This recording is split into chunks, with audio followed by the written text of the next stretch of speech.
Yo, what is going on, guys? Today I'm going to be looking at the NBA slate on DraftKings for Saturday, January 27th. I'm recording today's video a little bit later than normal. I'm recording this on Saturday morning. So instead of just going through each position today, I'm just going to give out 5 of some of my favorite plays on today's 6-game slate. When I mention the guys that I like, I'll try and talk about other players like in the price range that you could go to. But since I'm recording today's video a little bit later than normal, just going to do 5 plays for today. So before we get started, make sure you guys drop a like on the video. I would really appreciate it. Make sure you subscribe as well if you're new to the channel and this is your first time clicking on a video on my channel. Thank you so much for checking out the video. Make sure you click that subscribe button so you'll never miss out on any of my new uploads. But yeah, guys, looking at this 6-game slate, starting off at point guard, do have one of my 5 plays here that I really like. He's in this mid-tier. You do have other options you could go to in this mid-tier, but the guy that I really like, it's pretty loaded, this 6K range. The guy that I like today is Jeff Teague at 6,300 in a matchup against the Nets. Don't mind going down to like Darren Collison. He's in a really good spot against the Magic. You could go down to Collison if you need to save salary. You got DSJ at that same price tag you could go to. But just really like this spot for Jeff Teague. Just 6,300. Think that's a little bit too cheap, especially if Jimmy Butler does not play today. Just going to be more shots to go around if Butler is out. Last game against Golden State, Jeff Teague played 35 minutes, put up 36 DraftKings points, had 17 points, 3 rebounds, 7 assists, block and 2 steals, took 14 shots in that game. Jeff Teague really isn't like a heavy shooter. He's not going to take like 20 shots a game, but definitely going to be more opportunities for him to handle the ball with Butler out. So do like Jeff Teague here. Like a lot of these Minnesota guys, they're pretty expensive, but if you can fit them in, like Karl-Anthony Towns, Andrew Wiggins, these guys are really good plays if you could find the salary to fit them in. But moving on to shooting guard, I have 5 play at every position, so we'll talk about each position. But shooting guard, another mid-tier play I really like today, 5,700 JAYLEN Brown in a matchup against the Warriors. I think this is a spot where we see JAYLEN Brown play a ton of minutes. We've seen earlier this year against the Cavs, he's played a ton of minutes because they need his defense on LeBron. I feel like here against the Warriors, they're going to need his defense on Clay, on KD, even Steph. Earlier this year against the Warriors, JAYLEN Brown did play 34 minutes against them and put up 40 DraftKings points, so had a really nice game. We already know that Marcus Smart's going to be out for the next 2 weeks, so that's going to be more minutes to go around for JAYLEN Brown. I think you could consider Rozier a value play. If you want to go to Rozier today, I think he's a really good value option. Even Shane Larkin, if you want like a GPP sort of punt play, he's like 3,400, I think. He could be an interesting tournament play if you're looking to go that cheap. But definitely like JAYLEN Brown here in this mid-tier shooting guard at 5,700. Just feel like he's going to have to play a ton of minutes here. And can definitely pay out this price tag. So he is a guy that I like in that mid-tier shooting guard. You could go to like Will Barton. Wesley Matthews has been playing really well lately. Talked about Rozier, I believe. Yeah, he's shooting guard eligible. 4,600 with no Smart. He could be looking at some minutes. And the one guy I did want to mention is Shane Larkin. I don't think he's shooting guard eligible. We look at him at point guard. He's really, really cheap. Just 3,400, yeah. And I believe the Celtics did come out and say that this is a spot where they can see Shane Larkin getting good minutes.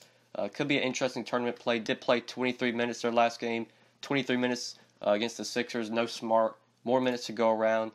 Don't mind Shane Larkin as a GPP option if you want to go to him. But moving on to small forward. Another option that I like in this mid-tier that you can go to. I got 2 guys at small forward. I'll just plug one in at small forward, the other at power forward. But in this mid-tier, James Johnson at 5,400 in a matchup against Charlotte. Really like James Johnson here. He's played really well against this Charlotte team so far this year through 3 games. He's averaged 30 minutes against them and has averaged 32 DraftKings points. So he's done really well against the Hornets so far this year. And it is a good matchup. Charlotte has struggled this year defensively against wings. So I like this spot for JJ. I think he's a pretty good cash play at this price tag, just 5,400. You really only need about 26, 27 DK points from him to return value on this price. It's pretty likely he's able to get there.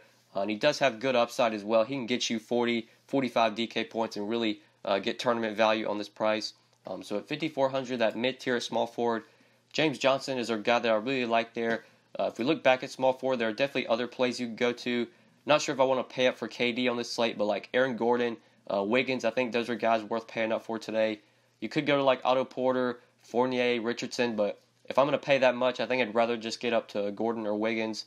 But like in this mid-tier, this is where I like maybe Thaddeus Young. You could go to, obviously, James Johnson. Another one of my 5 plays will come from this mid-tier as well. He's small forward and power forward eligible.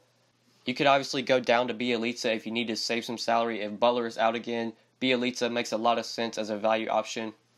But those are just some small forwards that I like on the slate. So moving on to power forward, like I said, another one of my 5 plays coming here in this mid-tier. Markieff Morris at 5,300 in a matchup against the Hawks. Really like Markieff Morris today in this mid-tier. He's pretty cheap at just 5,300. He's coming off a really nice game against OKC where he put up 36 DraftKings points, had 20 points, 9 rebounds, and got a block and 2 steals as well. Played 38 minutes in that game. Lately, Markieff's minutes have really been trending up. His last 3 games, he's played 32, 26, and 38 minutes. If he's going to play 25 to 30 minutes against this Hawks front court, he should not have a problem at all returning value on this price. You really only need like 26, 27 DK points from him. It's pretty likely he's able to get there if he plays the minutes, which he has been doing lately. And Markieff will definitely take shots when he's on the court. He'll grab you some rebounds. Can easily get you a double-double in this spot. So I like him in that mid-tier power forward. Like I said, if you want other options at this position, you could go down to Bielitsa for value. If Jimmy Butler is out, he makes sense as a value play. Not really seeing a ton of options that are really cheap. So maybe if you wanted to pay up here, you could definitely play Sabonis. I really like him if Miles Turner's out today. I think Al Horford against the Warriors could definitely be a play. Draymond against Boston, definitely like that spot for Draymond. Boston has struggled this year against power forwards. And you obviously have Aaron Gordon for just 100 more than Draymond. But like I said earlier, I'm not sure if KD is a guy I really want to pay up for today. He's listed as questionable, but he's actually probable, so he's expected to play.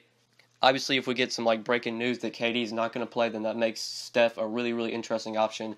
But right now, just looking at the studs, not sure if KD, Steph, or if these guys are guys I'm really trying to jam in on the slate because it's kind of a tough matchup for them. I think Karl-Anthony Towns, Victor Oladipo, we'll talk about Jokic. He's another one of my 5 plays. Really like Jokic today against Dallas. But you've got good options you can go to besides the Warriors guys. So moving on to center, this is definitely a loaded position up top. Cat against Brooklyn, Jokic against Dallas. Even Howard going up against Whiteside, Draymond eligible here in a matchup against Boston. Also some good mid-tier plays as well, like Horford, who I mentioned. Biyombo's in a great spot against the Pacers.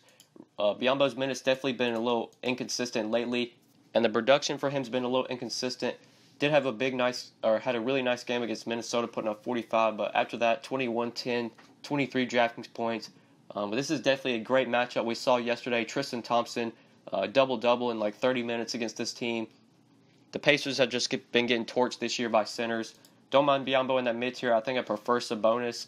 If we're talking about guys in that price range, Sabonis I think is a better play, a more safer option if Miles Turner is out. But you can definitely go to Biyombo. Taj Gibson, always a good play, especially against Brooklyn. You can go down to him at 5,800. Not really seeing a ton of value at center that I absolutely love. So it might be a position we want to pay up at. And like I said, one of my 5 plays coming from the top here, Nikola Jokic against Dallas. Just love this matchup. You could obviously go up to Towns if you want to play Towns here, but just like the savings you get off of Towns going down to Jokic. Great matchup. He crushed the Dallas team earlier this year, putting up 67 DraftKings points against them in 33 minutes. Had 29 points, 18 rebounds, and 7 assists. We know this Dallas team really struggles at rebounding. Jokic dominated the boards against them earlier this year. And I think this is another spot where we see Jokic get 50+.